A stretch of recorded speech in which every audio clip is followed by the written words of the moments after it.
ನಾನು ರಿವ್ಯೂ ಮಾಡುವಂಥ ಪ್ರಾಡಕ್ಟಲ್ಲಿ heavy demand ಇರೋದಂದರೆ ಈ weight loss green tea. So ಇದನ್ನು ನನ್ನ ಪೇಜಲ್ಲಿ 5,000ಕ್ಕೂ ಹೆಚ್ಚು ಜನ ನನ್ನ ಲಿಂಕ್ ಥ್ರೂಯಿಂದ ಬೈ ಮಾಡಿದ್ದಾರೆ. ಯಾಕಂದರೆ ಇದು ಅಷ್ಟು ಒಳ್ಳೆ ರಿಸಲ್ಟ್ ಕೊಡುತ್ತೆ. ನಾನೇ ಹೇಳಬೇಕಂತಿಲ್ಲ, ನೀವು ಒಂದು ಸಲ ಯೂಸ್ ಮಾಡಿದಾಗ ಗೊತ್ತಾಗುತ್ತೆ. ಮೊದಲು ಒಂದು ಪ್ಯಾಕು 150 ರೂಪಾಯಿವರೆಗೂ ಸಿಗ್ತಾಯಿತ್ತು. ಇವಾಗ ಆಫರ್ ಕೂಡ ಬಿಟ್ಟಿದ್ದಾರೆ ಮೀಶೋ ಅಲ್ಲಿ. ಸೊ ನಾನು ಇದನ್ನು ಮೀಶೋಯಿಂದ ತರಿಸೋದು 300 ಅಬೋವ್ ಕೊಟ್ಟರೆ ಪ್ಯಾಕ್ ಆಫ್ 4 ಬರುತ್ತೆ. ಇದನ್ನು ಹೇಗೆ ಮಾಡೋದು ಅಂಥೇಳಿ ನೋಡ್ಕೊಂಡು ಬರೋಣ.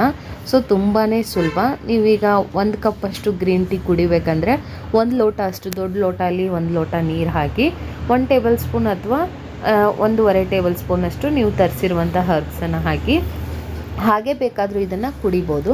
ಇಲ್ಲ ಅಂದರೆ ನೀವು ಇದಕ್ಕೆ ಒಂದು ಸ್ವಲ್ಪ ಬೆಲ್ಲ ಕೂಡ ಆ್ಯಡ್ ಮಾಡಿಕೊಂಡು ಸುಮ್ಮನೆ ಹಾಗೆ ಕುಡಿಯೋಕ್ಕೆ ಕಷ್ಟ ಅನ್ನೋರು 1 ಪಿಂಚಷ್ಟು ಬೆಲ್ಲನ ಹಾಕಿ ಚೆನ್ನಾಗಿ ಈ ರೀತಿ ಕುದಿಸ್ಬೇಕು. ಚೆನ್ನಾಗಿ ಕುದ್ದು 1 ಲೋಟ ಇರೋ ನೀರು ನಿಮಗೆ ಒಂದು ಟೀ ಕುಡಿಯೋಷ್ಟು ಕಪ್ಪಷ್ಟು ಅದು ಕನ್ಸಿಸ್ಟೆನ್ಸಿಗೆ ಬಂದಾಗ ನಿಮ್ಮ ಒಂದು ವೆಯ್ಟ್ ಲಾಸ್ ಗ್ರೀನ್ ಟೀ ರೆಡಿಯಾಗಿದೆ ಅಂತ ಅರ್ಥ.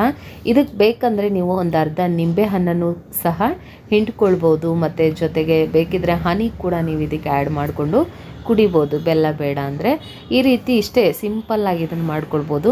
ಇದನ್ನು ಯಾವ ಟೈಮಲ್ಲಿ ಬೇಕಾದರೂ ಕುಡಿಬೋದು. ಬಿಫೋರ್ ಬ್ರೇಕ್ಫಾಸ್ಟ್ ಆದರೂ ಕುಡಿಬೋದು, ಬ್ರೇಕ್ಫಾಸ್ಟ್ ಆದಮೇಲೆ ಕುಡಿಬೋದು, ಲಂಚ್ ಆದಮೇಲೆ ಕುಡಿಬೋದು. ದಿನಕ್ಕೆ 2ರಿಂದ 3 ಬಾರಿ ನೀವು ಆರಾಮಾಗಿ ಇದನ್ನು ಯಾವ ಟೈಮಲ್ಲಿ ಬೇಕಾದರೂ ಕುಡಿಬೋದು. ಇಂಥದ್ದೇ ಟೈಮ್ ಅಂತಿಲ್ಲ. ಇದನ್ನು ತೊಗೊಂಡು ಸಾಕಷ್ಟು ಜನಕ್ಕೆ ಒಳ್ಳೆ ರಿಸಲ್ಟ್ ಬಂದಿದೆ. ನನಗೆ 86 kg ತೂಕದಿಂದ 79 kgಗೆ ಬರೋಕ್ಕೆ ಮೇನ್ಲಿ ನನ್ನ ಡಯಟಲ್ಲಿ ಹೆಲ್ಪ್ ಮಾಡಿರುವಂಥ ಒಂದು ಗ್ರೀನ್ ಟೀ ಇದು. ಯಾವುದೇ ರೀತಿ ಪ್ರಮೋಷನ್ ಅಲ್ಲ. ಸೊ ನನಗೆ ಒಳ್ಳೆ ರಿಸಲ್ಟ್ ಬರೋದ್ರಿಂದ ನಾನು ಇದನ್ನು ನನ್ನ ಫಾಲೋವರ್ಸ್ಗೆ ಟ್ರಸ್ಟಿಂದ ಶೇರ್ ಮಾಡ್ತಾಯಿದ್ದೀನಿ. ಸೊ ರೆಕಮೆಂಡ್ ಮಾಡ್ತೀನಿ. ಹಾಗೆ ಅದನ್ನು ತೊಗೊಂಡವರು ಕೂಡ ತುಂಬ ಜನ ರಿವ್ಯೂ ಕಳಿಸ್ತೀರ, ಅಕ್ಕ ತುಂಬ ಚೆನ್ನಾಗಿದೆ, ತುಂಬ ಹೆಲ್ಪ್ ಆಗ್ತಾಯಿದೆ, ನಮ್ಮ ಬಾಡಿ ಒಂಥರ ಹೈಡ್ರೇಟ್ ಆಗಿರುತ್ತೆ, ಕ್ರೇವಿಂಗ್ಸ್ ಕಂಟ್ರೋಲ್ ಮಾಡ್ತಿದೆ, ತುಂಬ ಹೆಲ್ಪ್ ಆಗಿದೆ ಇದರಿಂದ ಅಂಥೇಳಿ ನನಗೆ ಸಾಕಷ್ಟು ಜನ ಮೆಸೇಜಸ್ಗಳನ್ನು ಕೂಡ ರಿಪೀಟ್ ಮೆಸೇಜ್ ಮಾಡ್ತೀರಾ. ಅಗೇನ್ ರಿಪೀಟ್ ಇದನ್ನು ಬೈ ಮಾಡ್ತೀರಾ.